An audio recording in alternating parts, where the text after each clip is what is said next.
Welcome into the CHGO White Sox Postgame Show, presented by DraftKings Sportsbook, America's top-rated sportsbook.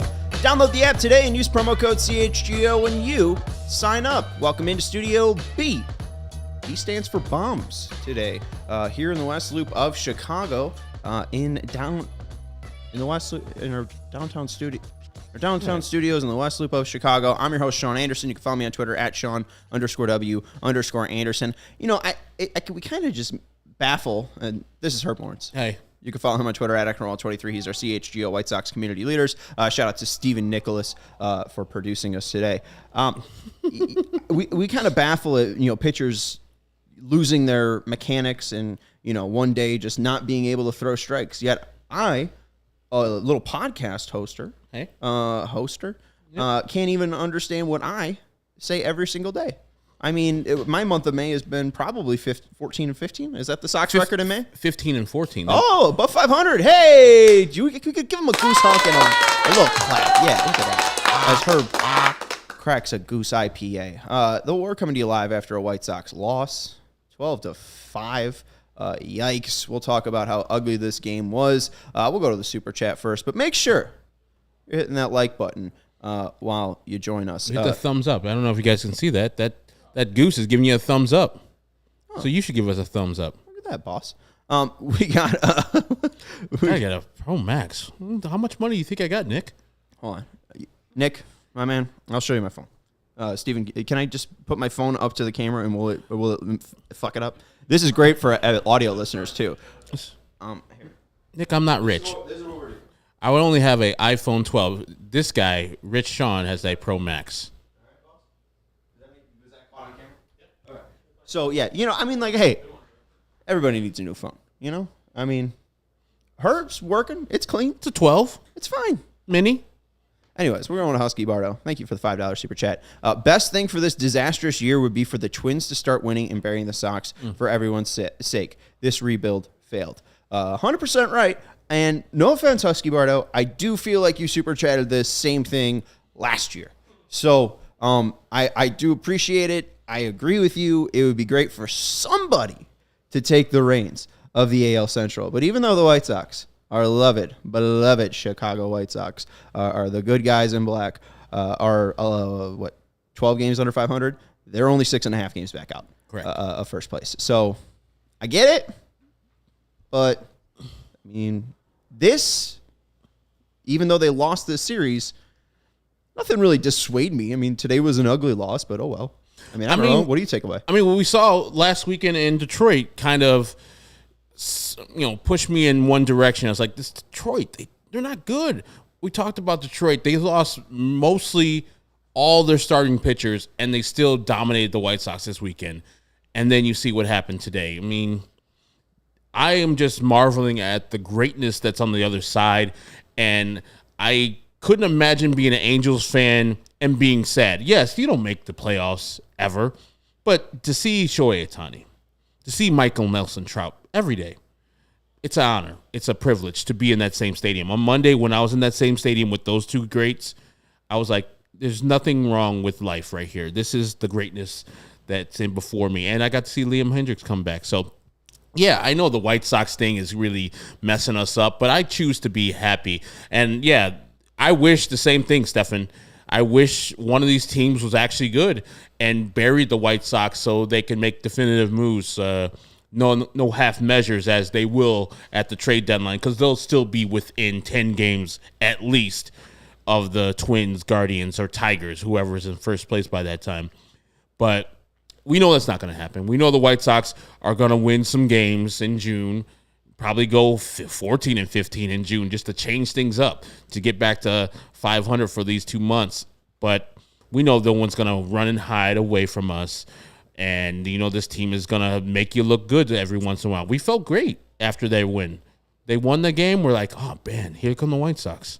I mean, I don't know. And then, I don't know if we said that ever. And then we were on the White for an Sox hour again. 15 yesterday. I don't think we ever said, hey, oh, man, here comes the White Sox. But we were on for an hour 15, though. We were talking about, rebuilds and what if this doesn't work and what are we doing at the trade deadline. Like, the fact that we're talking about that just makes me sick. Oh, okay. It just makes me ill that we have to decide, are they going to trade everybody off, or are they going to push it? They're going to push it because I think trading everybody off or trading majority of the people off signals a rebuild or retooling at least. And then I would love for the two guys who are in charge of that to be left off, but we know that's not going to happen. Right. And I mean, the one thing it was reminiscent of, I mean, I think you talked about the kid. There was a kid that made a great catch. Oh, yeah. He was wearing a Steve Stone or a Jason Benetti fan club shirt. And then I think you also saw some kid sitting behind home plate and was like, oh, man, great seats for a bad game or something like that. I was like, they're wasting seats, the scout seats on that kid. Wasting scout seats on that kid. Yeah. So Herbie Sunshine is out in full force today. I mean, scout seats, you get free drink and eat. Kids, that's like $200+ for those seats. Kids ain't going to eat or drink $200 worth of food. Maybe it's a nice birthday present, Herb, but Jesus Christ. I mean, God bless his parents. So congratulations, kid. You hit the lottery. Herbie, let's take you back. Look at me, okay? And then Steven, show me. All right, so look at me. I see you. And then look at me. There's the graphic I sent you. Didn't I send you the graphic of a photo of me? How? I'm sorry, I didn't know. Oh shit. All right. Well, we're waiting. That's fine. We can talk about. It's okay. No, I mean, I was trying. It's okay, Steven. I mean, it's okay. I want you to scramble a little bit. It's still fine. Here, see. It's here. I see it. See, I'm trying to just make her feel. I'm Irish, and the biggest thing that we want people to feel is not love. It's shame and guilt. Let me figure out which one you are. Well, hold on. Oh, I think it's easy. Look for the backwards hat. So yeah, go back to me. So Herb. Yeah. Look at me. Yep. Sean. And then look at me and tell that kid that the ticket was a waste on him. It was a waste on you, kid, because you can't drink beer or liquor, and you're probably going to drink only like $30 worth of food. Okay. And I could sit my punk ass in section 115. I wasn't sitting scout seats. Yeah. But that was me and my cousins when we went to at least my first Sox game. And guess who they played? The Angels. The Angel. All right. 2004, Wednesday, July 7th, our 42-38 White Sox, wouldn't that be nice? Oh, man. Took on the 44-39 Angels. I guess, you could subtract a win and loss from each of those teams, and that's the actual records going into the game. Garrett Anderson, Tim Salmon type of years. Well, we could talk about the lineup, and we're definitely going to talk about our guy Garrett Anderson. I know John Lackey was on that team. He didn't come there for a haircut. Jared Washburn was also on that team. He started. Lineup for the Angels: David Eckstein at shortstop, Sean Figgins at third base, Garrett Anderson in center field, Vlad Guerrero in right field, Jose Guillen in left field, Darren Erstad at first base, Tim Salmon at DH, Benji Molina at catcher, and Adam Kennedy at second base. Jared Washburn pitched a complete 9-inning shutout. We'll get to that. Lineup for the Sox: Juan Uribe at second base, Aaron Rowan in center field, Carlos Lee El Caballo in left field, Paul Konerko at first base, Joe Creedy at third base, Jose Valentin at shortstop, Jamie Burke, everyone's guy, got ran over that year at DH. Thank God. Jamie Burke has a higher OPS in July of this year than Andrew Benintendi does. Wow. And they didn't give Jamie Burke $75 million. Well, Jamie Burke that year signaled the trading of Carlos Lee. So I believe, and I don't know if Kenny spoke about it, Jamie Burke got trucked by Torrey Hunter on a play at the plate. Jamie Burke was a catcher. Torrey Hunter came home, ran him over, scored a run, blah, blah, blah. There was an opportunity for Carlos Lee to take out the second baseman either that night or the night after, and he didn't do it. Ozzie was pissed at him. Kenny was pissed at him, and that's, I think, was the wheels in motion for getting Carlos Lee off the team and bringing Scott Pacetic and Luis Vizcaíno to the White Sox. So in an odd way, Jamie Burke got us a World Series championship. Thanks, Jamie. We should find Jamie Burke. He's probably watching. He probably is. Timo Perez in right field, and then Sandy Alomar at catcher. Scott Schoenweiss started the game. Said his name wrong. Your Chicago White Sox. What? Hohenweiss. Hohenweiss? I got you. No, Former Angel Scott Schoenweiss, too. Yes, it was. That 2004 team should have won the AL Central that year, but Magley Ordonez got hurt. Frank Thomas got hurt. That team really got really bad after that. I think they still won 80-plus games. Sounds like your Chicago White Sox in 2023, but they're not winning 80 games.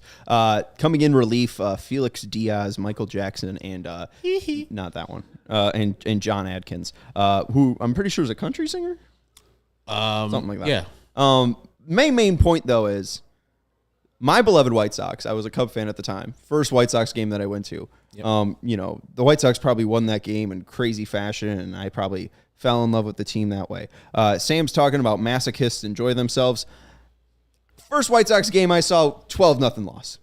Angels kicked their ass. Garrett Anderson hit a home run. Jose Guillen hit 2. Jose Guillen hit a double 2 for fucking great measure. A 3 extra base day for Jose Guillen. The White Sox got 4 hits. Sounds like the team that I'm covering today. 12-5 loss. That kid sitting scout seats. Hey, that could have been, backwards hat Sean Anderson right there. That could have been, Jason Benetti fan club out there. All I'm saying is you never know.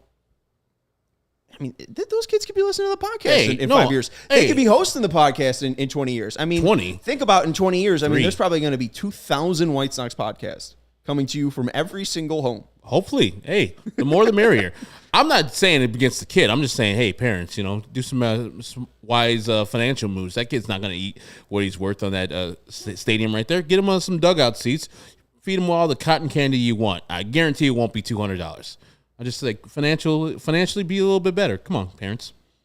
I'm telling parents what to do too. Hey, as a person, as a childless person. We'll see. I also love too. I mean, you were lambasting that mother of the guy who was in the Jason Benetti fan club shirt for even letting him be there in the 9th inning and being like, "Oh, it's a bad game. I'd beat traffic." I'm literally one of the first White Sox games I left or I went to. I left early. They were getting housed by the Toronto Blue Jays. Left the game. And got to see Scottie Pippen leave the game at the same time. He was in a car. He got ghost real quick. He was the good Scottie, not the current Scottie. Yeah. Maybe he was always the Scottie. But, I left that game early, like in the 7th inning. I was like, nah, I ain't watching this. Leave that. Hell, good luck to that kid and his mom. Staying the whole 9 innings of a 12-5 beatdown by the Angels against the White Sox. After a while, we've had so many of these games this year already. We're on a third of the season through. And we've had so many flush it games. I guarantee you, Pedro's going, we'll flush it. We can have an off day, blah, blah, blah. Enjoy Chicago. But how many more are we going to have until they right the ship or they do something else? Because this is going to continue. I know they could still win the Central. And as you said, 6.5 games is nothing because this league sucks or this division sucks. But I'm tired of this. I'm tired of being in the same spot every year and this being the same thing. Like 15 and 14, if they did that in April and they do it in May, I'll be like, at this time, like, baby, the White Sox are probably in first place. They continue doing it all 6 months, they'll be 6 games over 500 and probably win this division. But we know that's not going to happen because they had such a shite April. So this is going to not end in, I believe, in an AL Central championship. So it's a fruitless exercise that we're going to be doing for the next 4 months of talking about this fucking team, how bad they are. I want them to shit or get off the pot. And I'm sorry, kids, if you're watching. I'm going to cuss today because I'm mad. They need to make a decision quicker than the trade deadline. Just either go all in, get better players, trade some people who are, on this core that maybe don't feel like they can go anywhere, or you're just like, oh, that player's doing well. Maybe trade them. Maybe trade a lot of these players away, or go and trade for some players from some of that minor league depth that you really don't have. But if some other team likes your minor league depth and you have a player out there that's available to come to this White Sox team, do it before July because there's going to be a lot of other teams in the hunt to get players. When you were asking me yesterday, like, hey, look at a player that might be available for the White Sox in the deadline. I'm like, there's like 5 teams that I could say definitively they are going to be trading players away. All the rest are going to be going for it because there's some teams that are playing better than they expect. D-backs are playing better than they expect. Pirates are playing better than they expect. Reds are still in it because they're playing a garbage league. There's still 2 months left of baseball, though. And we really won't see any action. I really doubt the White Sox are going to go out and set the market. The other thing, too, is, no, but they shouldn't because if what you're saying is that, really just proves the nickname that our guy, and I guess he's really no one's guy, Rick Hahn hates. I mean, that's Teflon as hell. If he gets another shot, he will. But I mean, man, do you think he's going to be fired? Do you truly believe he's going to be fired? No, but I don't understand what you're doing. And that's the thing is like, what are you actually trying to do as a business, as a baseball team? And I think like there's probably the A's, the White Sox, kind of the Royals, but I think the Royals are just pretty poor and they're just kind of in their early raise stage. Like I feel like they're kind of a giant, that could happen. Yeah, I don't think they're young stupid. players. Yeah, right. Like basically, I view a baseball season as a race across America, and all of these teams, they can either walk, they could take public transportation if they think that's smart, they could build a car, and hey, maybe they get creative. I feel like, especially the White Sox, they're like every time we're building a rocket ship, and it's just here we go, we're in flight, and now we're in free fall. And I feel like what you are screaming and pleading for is for the second engines or whatever to finally turn on and save them. Every year they launch this ship and it comes crashing down. Yeah. It's a failure every single year. I think we should start firing the guy who's making the strategy. That's just my bold hot take here. Please. I mean, like, I don't understand. Like, I know what the White Sox are clearly doing. Like, right now it seems that what's important to ownership is angling the team for a sell. There's been reports from Cranes, I think, of last year about Jerry looking to buy more stake of the White Sox. Yeah. Now we see him buying all of Stadium. We haven't talked about this yet, but that's not super surprising because I think there was either a report from Jeff Agris or one of the media guys, whether it be Cranes, talking about the White Sox wanting to start their own media company. That would be great if the White Sox had their own games and the Bulls on their own network, and that could be a selling point to an investor of a new owner. So we'll see. Vinny's joining us, so we'll talk about Lance Lynn, and what everyone's talking about is DFA. We will talk with Vinny right after the break. Want to let you know about our friends over at Omaha Steaks, though. Already talked about it and already showed off my steaks because I was so damn proud of myself. But we got a lovely gift from our friends over at Omaha Steaks, and this would make a fantastic, fantastic Father's Day memory of giving or receiving Omaha Steaks. Maybe you drop a hint to the wife, like, hey, hon, you use this code, get $30 off. Be a nice gift for me, the grill, the family. If you got a family of 4, they give you 4 burgers, they give you 4 steaks, they give you 4 chicken. They give you 4 pork, and they give you a little dessert as well. And if you have a typical dad, I'm sure if you buy that for him, he's gonna grill it up himself. His own meal for the family. He's gonna grill it up himself. So all you gotta do is buy the package, and you got dinner because your dad's gonna be out there hooking it up. There it is, Sean. You don't have any kids. I have 0 kids. I don't have any kids. But if you were my kid, this would be your dinner. Yeah, it would be. If you gave me the Father's Day box from Omaha Steaks. So shout out to our friends over at Omaha Steaks. It was a fantastic. I like your balanced meal there too. You had some greens, some starch, some potatoes. Look at you, like an adult. Whether he's your father-in-law, or father figure, like Herb, he's the guy who is always ready to step up when you needed him the most. This Father's Day, show him the love with the only gift that's unforgettable as he is, the mouth-watering perfection of Omaha Steaks, from perfectly aged, so tender steaks that I cooked rare and medium rare for the wife. Cooked it up right. To hand-selected gift packages, Omaha Steaks makes it easy to give Dad what he really wants. Order today and get $30 off with promo code CHGO SOX, SOX, and every purchase is backed by their unconditional money-back guarantee. Minimum order may be required. See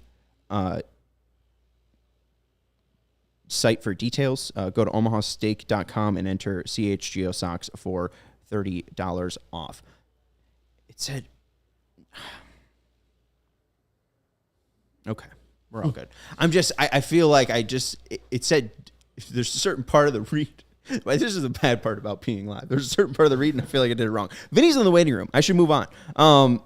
Pins and Aces are our friends. If you are a golfer like our producer Steven, Pins and Aces is the official golf apparel partner of ALLCITY and CHGO. We love our Pins and Aces gear and get tons of compliments on and off the course. They are a family-owned golf apparel business, and they make amazing polos, hats, golf bags, and even our favorite beer sleeve, an innovative product that allows you to store 7 beers right inside your bag and keep drinks cold the entire round. Who wouldn't want to have one of those in their bag?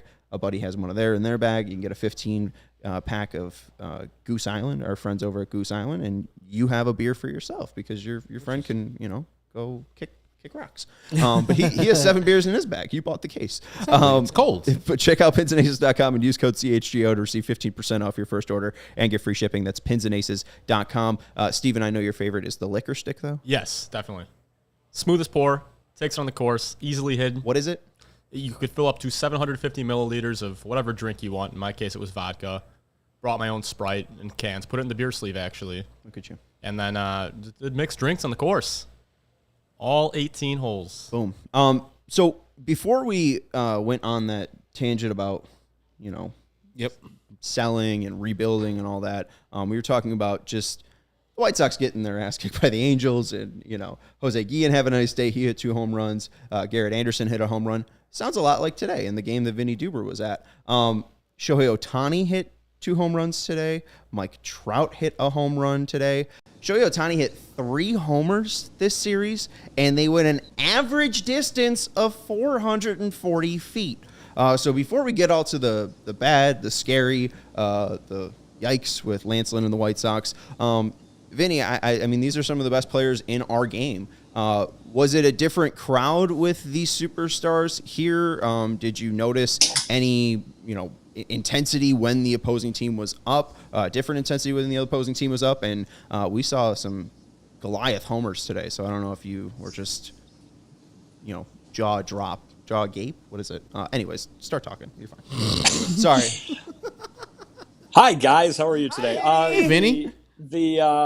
Listen, we talked on our Monday show, right, about the whole bucket list, who would you want to see kind of thing, and to be able to see Trout and Ohtani for in the same lineup 3 nights in a row, and then to see a game like this. I mean, I think I reminisced about a game I was at as a youngster where both Sosa and McGuire homered in the same game. How about to be able to say you were at this one where you saw 2 from Ohtani and 1 from Trout? I mean, we're talking about guys who could go down as 2 of the very, very best baseball players ever to live. So to be able to say that you were at this one, that's pretty good. And a lot of people were here for that reason. A lot of Angels gear in the crowd today, be it just Ohtani or the Angels in general. But Team Japan jerseys with Ohtani's name on the back. There were a lot of people who were here to see that guy. You almost wish that the South Side could have gotten one of his starts so that more folks could have come out and seen him do the other half of his game that is so amazing. But, obviously it didn't go against it didn't go for the team that we covered. But to be here and see Ohtani do that, I don't think anybody would be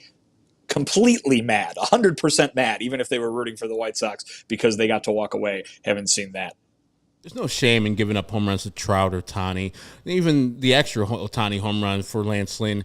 At the time, I was like, Ohtani's going to hit home runs. But the thing I had most trouble with is that they kept him in the game until the 4th inning. Did Pedro go over why he wanted Lance to just wear it today? Like with the open day tomorrow, I was like, he didn't have it early, and I pretty much saw it, but I don't know what Pedro said about Lance's outing and why he kept him in for the length he kept him in to give up all those 8 earned runs. Yeah, there really wasn't much talk about that. I think the idea being that they lost in the way that they did and gave up the number of runs that they did.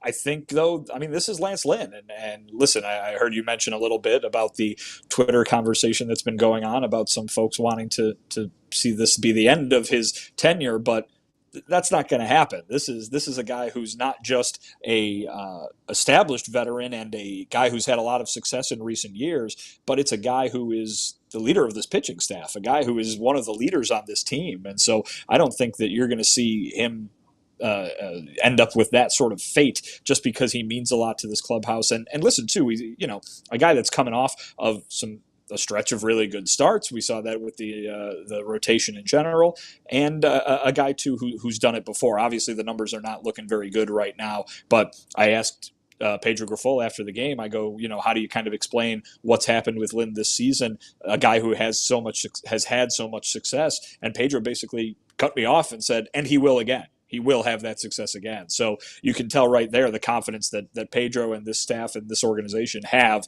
in that guy, Lance Lynn. I don't think this is going to end the way that some of those quick trigger tweeters might want it to. Well, and I think that the biggest misunderstanding is I think the White Sox and obviously Pedro Grifol and Lance Lynn want to be great and return to, their all-star form. Steven bus tossed you, by the way. Steven said, hey, remember when Vinny said Lance Lynn was going to be top 5 in Cy Young? And I was like, oh, do you want to bring that up to Vinny yourself and say it like a man? And he said, no, I want you to bus toss me.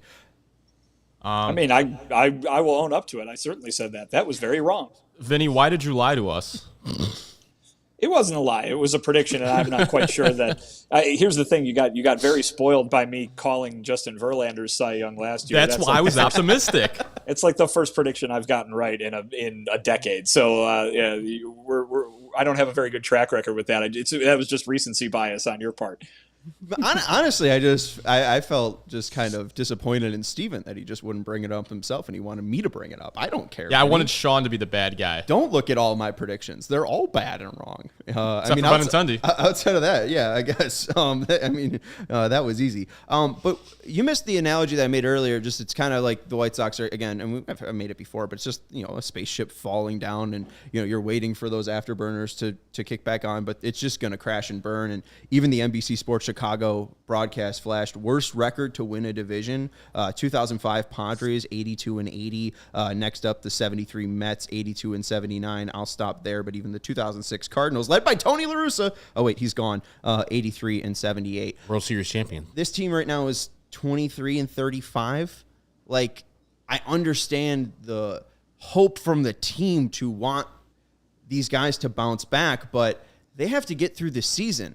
Lance Lynn is proven to get through a season. The Royals right now are in a rebuild. They paid Jordan Lyles to pitch for them, and he has the highest ERA. Lance Lynn has the second highest ERA for qualified pitchers. Like, the White Sox right now aren't a good baseball team, and I understand that maybe Lance Lynn doesn't make sense for the 2024 White Sox because they might be in a different place and they're rebuilding, but Lance Lynn has proven to pitch, 30 games in a season. Yeah. Who do the White Sox have that's even a quad A level to step in and replace Lance Lynn? That's the thing. I mean, I understand he's underperforming. That's clear as day. We can look at his ERA and say, wow, that's not good. Yeah, I mean, I think that, it kind of ties in with the conversation that we had yesterday, and the conversation that we here at the ballpark had with Rick Hahn on Monday. And if they haven't made up their minds about the direction that the team is going to go once we get another month and a half down the road here, then they haven't made up their mind about what they need out of these guys, right? And so, yeah, what you're saying there is true, but I don't know if they've even reached the point yet where that's the first thing they would offer. I think right now they are focused on Lance and everybody else getting things turned around and trying to make a run at this division title, which I think all agree is not out of the realm of possibility at all. But if this is the way things keep going, if the first 2 months of the season were far from an anomaly, then yeah, you could be talking about Lance in that light, and it would still not end with him being cut loose in any way. So I think he's far too valuable on a number of levels here that, again, people don't necessarily see through their TV screens to have him kind of earn the same fate as some of the guys that have come before him. There's always the maybe that they'll come back and maybe Lance will bounce back. And obviously, I mean, we know what he was to Kopech and Cease immediately when he came over from Texas. But in the past 220 games, the White Sox are 104 and 116. All I'm saying, Herb, is I think that we saw enough last year where they went 81 and 81 where, I mean, I think it's very possible that this team's going to be under 500, right? Like, I mean, it seems like they're more likely to be 10 games under 500 and finish 75 and 85 around there, than 81 and 81 or 82 and 80 like the 2005 Padres were and won that NL West. Like, I think it's very clear what this team has shown us over the past year, and that's why, Tony's not here, right? They are who they are right now. And so went 15 and 14 in the month of May. Improvement, good, but not great because they started off so poorly. But I wanted to ask you, Vinny, about last night we were talking about, maybe some people getting days off, Yoan Moncada, and specifically Pedro decided to play him, and you had some quotes from Pedro why Yoan is playing through this, obvious injury that he has. Why does Pedro and Yoan himself feel the need to play through injury where I thought a day off today with an off day tomorrow would have done him some well, but why did Pedro think that Yoan would be good today to play, which he did get a hit, so it worked out that way. I mean, he's available to play. I don't know really what else to tell you. He's not so injured that he cannot play, but he is playing injured, I guess, or playing hurt, I guess is a little bit more accurate. He's still dealing with the back thing, and it's not so bad that he has to be on the injured list right now, but it is bad enough that it will affect him minimally at times, or maybe more than minimally at times. I mean, we had Pedro confirm after the game that Eloy Jimenez is going through some leg stuff still, even after he spent all that time while Eloy was out after the appendectomy, talking about the silver lining of him getting to rest his legs and coming back and being able to not have to deal with that kind of thing. Well, he's dealing with that kind of thing. We have talked about Tim Anderson and coming back from the knee maybe a little too, or not too quick, just quick, and it's still bothering him there. So Pedro has spent the last few days talking about how much these guys played this month and that no one is at 100% and that everybody is banged up in some regard. Seems to just kind of be life for the White Sox right now. And don't get me wrong, I'm not saying that every other team in baseball doesn't have this to a degree, but they might have it to a similar degree, to be honest. But right now, if you're just looking at the White Sox, they're not fielding a team of guys who are operating at 100%. There's going to be some more days off in the schedule in June, but here we are at the end of May, and they've got guys who are dealing with nagging things. Yasmani Grandal could be added to that group. So that's just going to keep happening or keep being part of the story. And we've talked about it. It's basically been part of Yoan Moncada's story for the last 4 years now. That's just life in the big leagues sometimes, and it certainly has been life in the big leagues for these guys. Yeah. Shout out to Justin, too, who with every like is saying shout out to X player. He's giving a shout out to 20 likes for Ron Karkovice, John Garland, and, of course, Carlos Quinton. JB Shook. We love him. So make sure you're hitting that like button so we could start naming more players. However, I don't know. That's extremely frustrating to hear. Pedro said that today about Eloy's legs. Yeah, just now after the game. I mean, plays one game in right field, and this is what we're hearing. I mean that was the biggest frustration that. No, but I'm saying after the appendectomy, he's only played one game. 3. First 3 games. In right field. He yesterday was the first right. Or has he played 3 times? The Sunday, Monday, Tuesday, we're all in right field. Yeah. Oh, okay. Then my bad. I'm sorry. I thought I think I literally said yesterday on the pregame that, or did we just only do a postgame? I just had my facts wrong yesterday. My bad. All right. So, I mean, I don't know. This is a guy that's played less than 50% of the game since 2020, and we know that he's not an outfielder, and yet here they are putting him in right field for 3 games, and he's dealing with leg soreness again. He said he's good enough to play the outfield this weekend as well. Again, it's not. Well, here's the thing, Sean. What do you want? Do you want the guy? If you want the guy to be 100%, that's impossible. It's impossible. I want him to be the He's DH. Not 100%. Well, that's fine. That's the big. I don't think I've ever changed that tune. I want him to be the DH. I think it's very clear, and it's always been clear that he's a designated hitter. No one said. Here's the thing. No one said he's not good enough to play the outfield. He's just hampered. He's affected. He's limited. He's not 100%, and who knows? He might not be the rest of the year. We'll see. We have to see how it evolves. But it doesn't mean that he is so limited that he cannot be put in the outfield. And I understand what you're saying. Why would you take the risk of potentially exacerbating that problem by putting him in the outfield? But maybe that's not part of this equation. You know what I mean? We're not dealing with all the information here. We don't know exactly what's bothering him and how it could be exacerbated if it can be kind of thing, or maybe it's just, hey, his legs aren't 100%, they're not going to be kind of thing.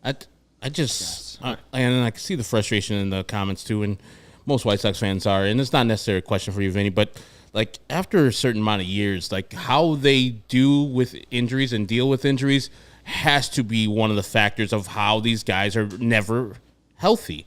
Like it's annoying that every single time I get to see Yoan Moncada, it's 60% Yoan Moncada.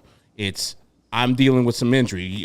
Eloy Jimenez, Tim Anderson, all of them. So I think it's how either they rehab the guys, how they get them ready, because it's never I'm coming back and I'm going to be the player I was before I hit the IL.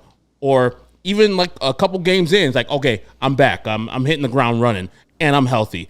It's never like that. It's just endless injuries for these guys, and it's just after a while frustrating that no one sees it. They hire new training staff, and it's the same old thing. Same old thing happens after every year, and it's just no one gets fired.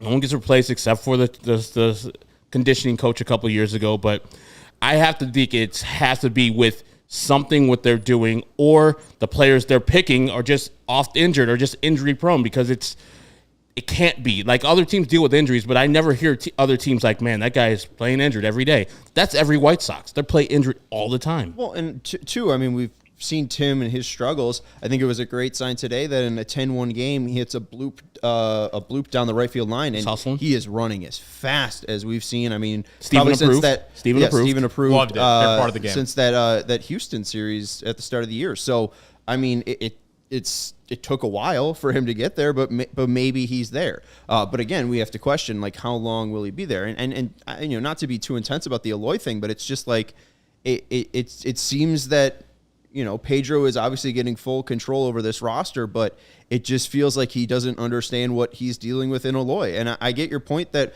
we'll see how this develops, but pretty sure it just is going to lead to more leg soreness for Eloy Jimenez if he plays the outfield. But we did see with the disparity in the game and the runs, Jake Berger subbed in at second base. It's kind of been like, hey, maybe Eloy will play right field. Maybe Jake Berger will start playing more second base. I don't know if Pedro talked about what Jake did. I don't know if he got enough opportunities even to talk about what Jake did. But, you know, did he address that postgame?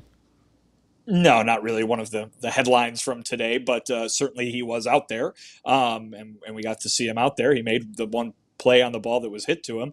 But I think the what you're going to look at second base is all of a sudden Romy Gonzalez is hitting. Now he was 0 for today, but all of a sudden Romy Gonzalez is hitting. Elvis Andrus is coming back off the injured list. I mean, what do you... Now we've got the same problem at second base, perhaps, that you had with the whole DH situation. I mean, we asked Pedro about it earlier today before the game started. You know, hey, Romy's hitting well. Elvis is coming back. You've even got Berger practicing out there. Can you mix and match at second base? And he said, I'm not mixing and matching. I'm going to play the guy that's going to give us the best chance to win. If that's Romy playing the way he's playing, then he'll play. If Elvis catches fire when he comes back, then he'll be the one to play. He didn't mention Jake Berger, but it was, you know, it seems like the idea being that he will play the hot hand at second base, that he's going to try to fit these puzzle pieces together, but who knows if they're going to fit together all that well. And you might have some leftover bats and leftover opportunities. You know, today Jake Berger didn't start. And then he comes in as a late game defensive replacement, hits a home run, because that's what he does when he plays games in this ballpark. You know, I mean, but here's the thing. Do you blame him? Somebody's got to sit. Not everybody's going to fit into this puzzle at the same time. So, I mean, Romy Gonzalez hits 3 home runs in 3 consecutive games. Do you want Pedro to say, no, too bad, Jake Berger has to go play second base today? I mean, it's a lose-lose situation in the eyes of people who are going to complain about it, because they're going to complain either way you go there.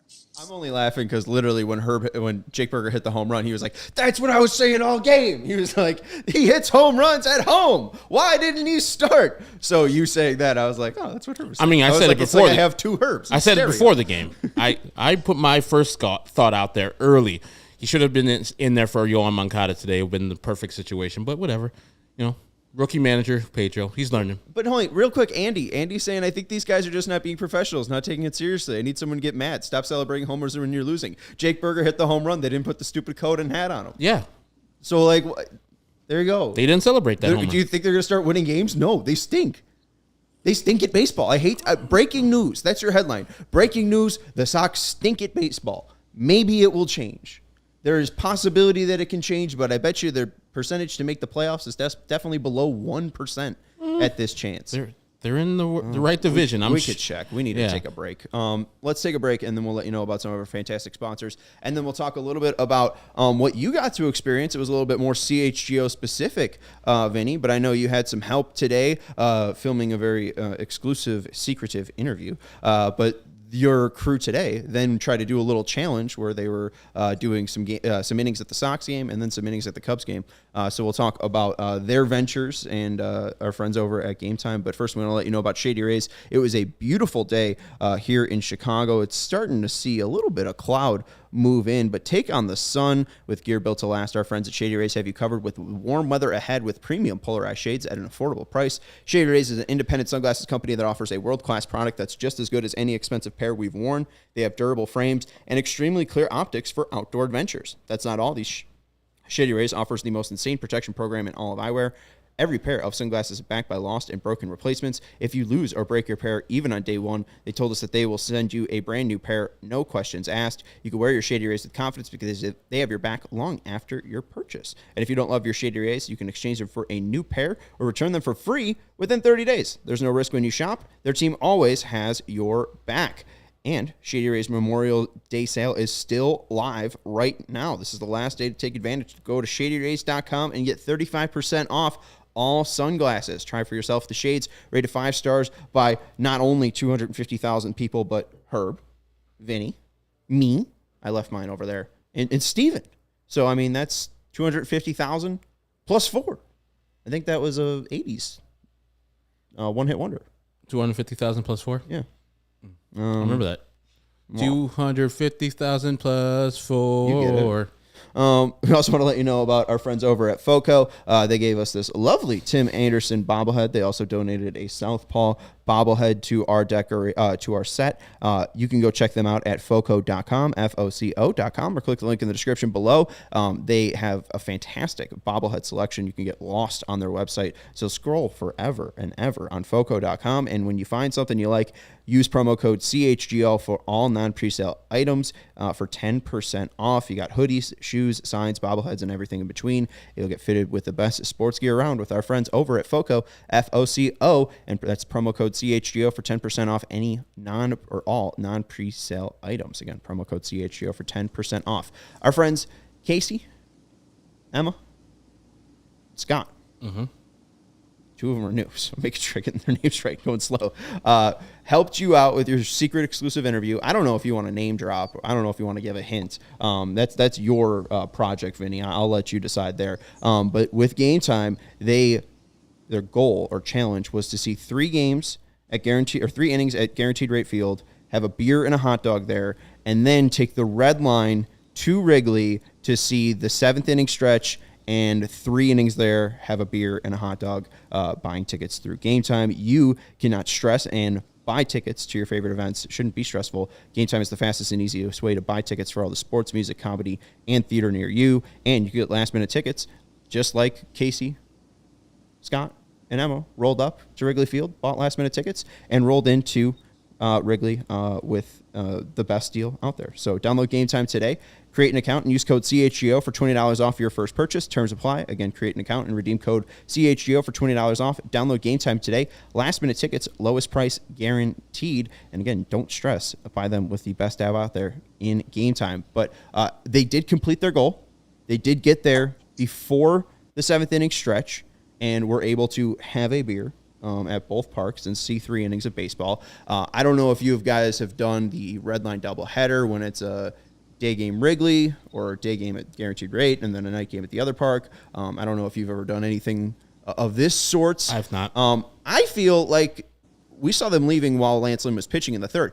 I feel like technically you didn't see 3 full innings. Not to be a hater. They saw enough. I mean, that's like what? 2 1/3. Right. But they saw enough. They were like, all right, 3rd inning is going to be more the same. Let's bounce and go to Wrigley and see what they're doing. You know, I think they're bad luck. White Sox were losing when they were there. Cubs were winning until they got in that red line, got in that stadium. Immediate home runs. Kacy, Scott, and Emma, You guys are the jinx. But, I think they saw enough baseball from the White Sox and Lance Lynn. We caught them. NBC Sports Chicago's cameras caught them leaving the stadium, and as they did in the third inning. It was very like at the spur of the moment. It's like, I guess there were only like 20,000 people there, so everybody got on camera today. And we got it from both angles. Emma was filming Kacy and Scott run up the stairs, and we saw Kacy and Scott run up the stairs behind Lance Lynn. So it was all very fitting. Our guy's key. I think it was Ferris Bueller day off, but I don't know if you make anything of it, Vinny. I thought it was going to be a big challenge. So Kacy was here earlier, as you mentioned, helping me out with the interview. We've got Jake Berger on the podcast tomorrow, guys. So make sure you tune in for that one. That's a nice long chat with Jake. But and she was telling me about it, and I'm like, ooh, pitch clock. I don't know. That I think I've ridden the red line before, and it's taken me more than an hour to get from the south side to the north side, or vice versa. That could be half the game in the pitch clock era. But I'm glad they made it. That's a fun accomplishment, a fun thing to do on a Chicago summer day. So I'm glad they made it, and got to have a beer on both sides of town. That's always a good thing. Yeah, hey, why not? Very, very exciting, and congrats to them. They did it. And I think, too, when they left in the third inning, even though the Sox game started 10 minutes before, I think the Rays and Cubs game was in the fourth. So I kind of understand leaving a little bit early to make sure that, with red line CTA possible issues to get there as soon as possible. All right, let's, and thank you, Alec, 4.6% for the Sox to win the division, 4.8% chance for them to make the playoffs. So under 5% chance, but hey, they have the fourth best odds of any AL Central team to make the playoffs, as they're in fourth place. Oh, right. Okay. Good point. So we do have a DraftKings King of the Game as well here. And fitting enough, since they did this, look at that. We got a sound effect and everything. Since he drove in an RBI and did the red line doubleheader, our King of the Game is Clint Scott, the intern Frazier. Congratulations. I mean, this is spitting image. I mean, I don't know if Clint Frazier has ever grown his hair out to Scott's level. I also haven't seen Clint Frazier without his helmet on. So does he have Scott's hair, Vinny?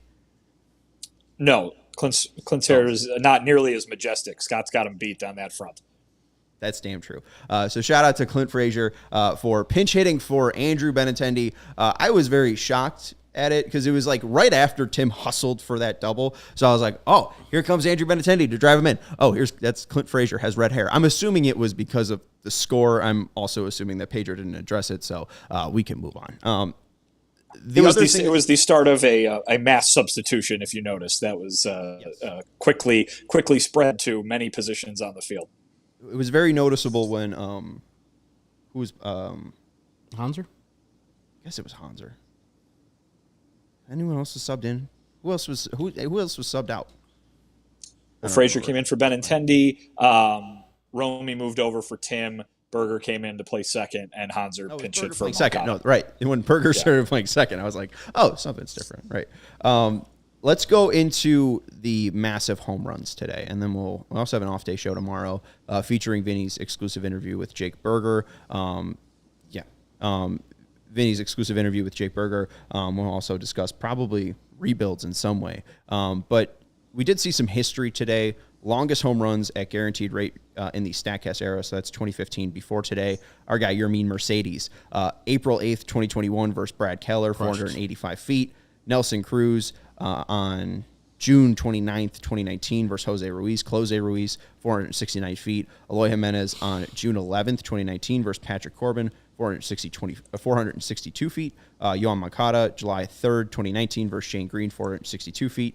Nelson Cruz, again, July 25th, 2019 versus Giolito, 458 feet. And then Yasmani Grandal, June 3rd, 2021 versus Kacy Mize, 457. Get back the 19 ball, please. Yes. And as you can see here today, some history made as none of those games were in the same day. And now 2 of the home runs happen in the same game. After today, you see Mike Trout in May on May 31st of 2023 off of Lance Lynn. Same with Shohei Ohtani, 461 for Trout. For Shohei Ohtani, 459. The first reported numbers were like 476, so it was almost a bigger day for the history leaderboard, but massive shots from Mike Trout and Shohei Ohtani. And again, 3 homers this entire series for Shohei Ohtani. 3 hits, 3 homers. That's doing damage right there. Miraculous and insane superstars that we're witnessing. And as we were talking about last night, like, I was kind of disappointed or underwhelmed with Lucas's performance, but he went 5 innings where he didn't give up too many runs. And we see what this Angels lineup is when it's optimized and when they're hitting home runs like this. So kudos to Lucas for doing his job, but this is what happens when you leap balls over the middle of the plate. These guys are superstars for a reason, and they treated the balls as such. And so, yeah, it was a bad outing for Lance. People talking about DFA. I just say this. Who's going to pitch other than Lance Lynn? And do you think the last outing Lance Lynn need to be DFA'd? No, of course not. Last 2 outings, you didn't think that. Like, yes, he's had a bad year overall. 2nd worst ERA in major leagues. But calm down. I even think that maybe you have to bring Lance Lynn back next year, not only because I think he can give you good value next year with $18 million deal, but Lucas is going to be a free agent. More likely, Michael Clevenger is going to be a free agent, and you don't have anything coming up in the minor leagues next year necessarily is going to be a starter. I mean, you can convert Crochet and or Jimmy Lambert, but, those are projects. So Lance Lynn with a sure hand and probably better luck next year would be probably a better option to have him than to not have him on the team. I wouldn't be surprised if the White Sox option said, hey, yeah, let's do that, $18 million for next year and see what Lance can do for us. So because you don't have starting pitchers right now for the White Sox. So DFA, I get it. I get what you're talking about, people. But no, Lance Lynn has shown that he's a better pitcher than he has shown. I don't believe that he is washed. This team is just really tough to play against. And during the day when this ball, the weather was in the 80s, the ball was jumping today. So I don't give him a pass because this is more like of what he has done this year as a total. But also I've seen him go out there, throw zeros up there, and look like the dominant Lance Lynn as before. So I don't put too much stake into people saying DFA him because you can't. The White Sox literally cannot DFA him and feel good about it. I think he'll get picked up like that and actually be Lance Lynn on some other team. So, no, I'm not in for the DFA Lance talk. Well, again, they're bad.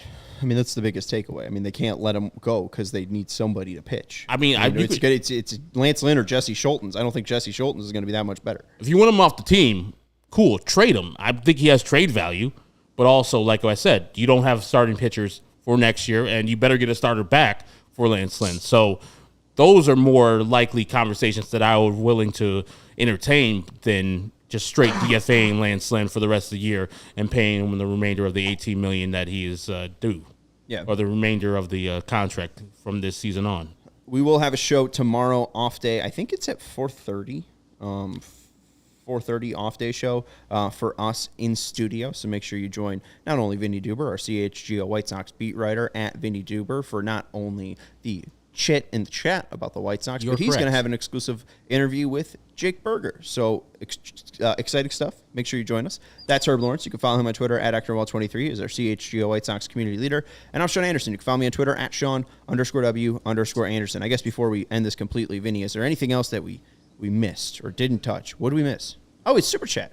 You did miss I that. see Robert Shout out Daniel. to Robert. Oh, he's $5 Super Chat. Thanks, guys. You do great work. I wish it wasn't so miserable being a Sox fan. my guy Robert Daniel. He is part of the Two First Names Club. Me and Stephen Nicholas.